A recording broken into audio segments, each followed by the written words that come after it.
Midshipman Alferez. So, Rule 34. Maneuver and warming signal.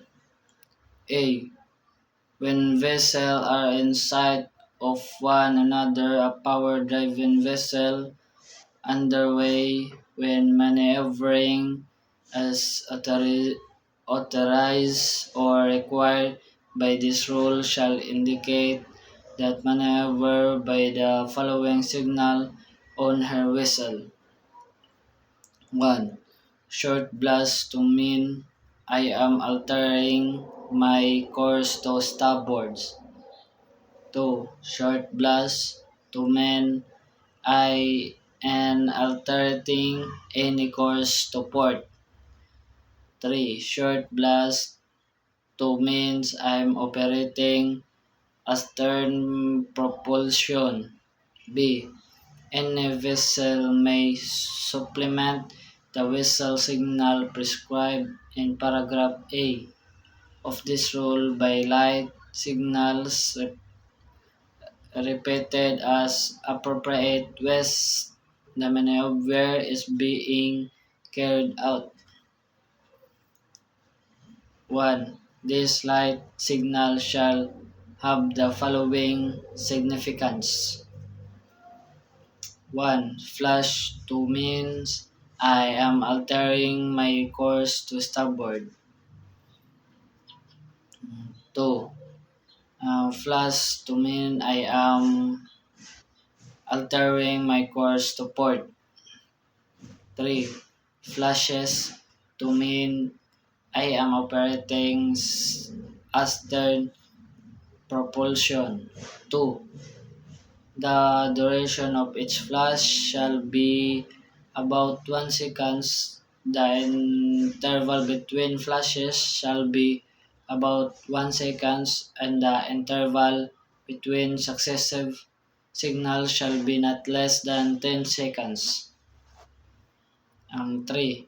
The light used for the signal shall, if fitted, be an all-round white light visible at a minimum range of 5 miles and shall comply with the provision of Annex 1 to those regulations.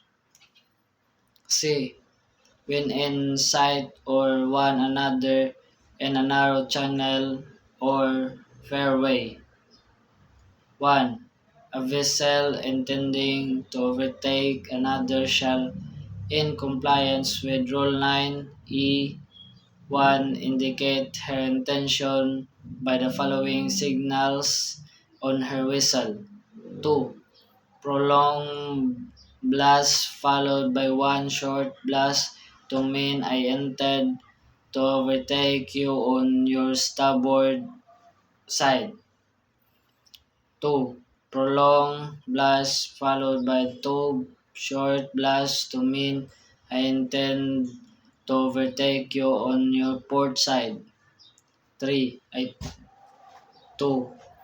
The vessel about to be overtaken when acting in accordance with Rule 9E1 shall indicate her agreement by the following signals on her whistle.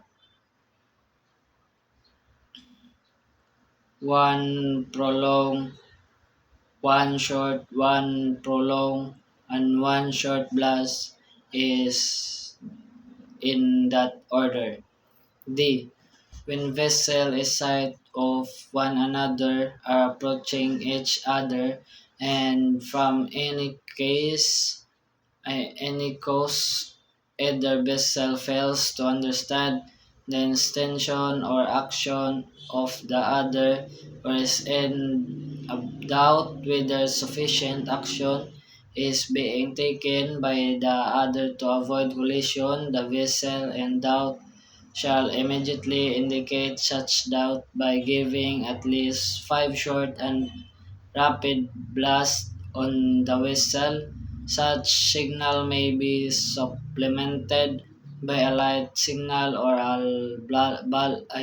least by a light signal of less 5 short and rapid flashes. E.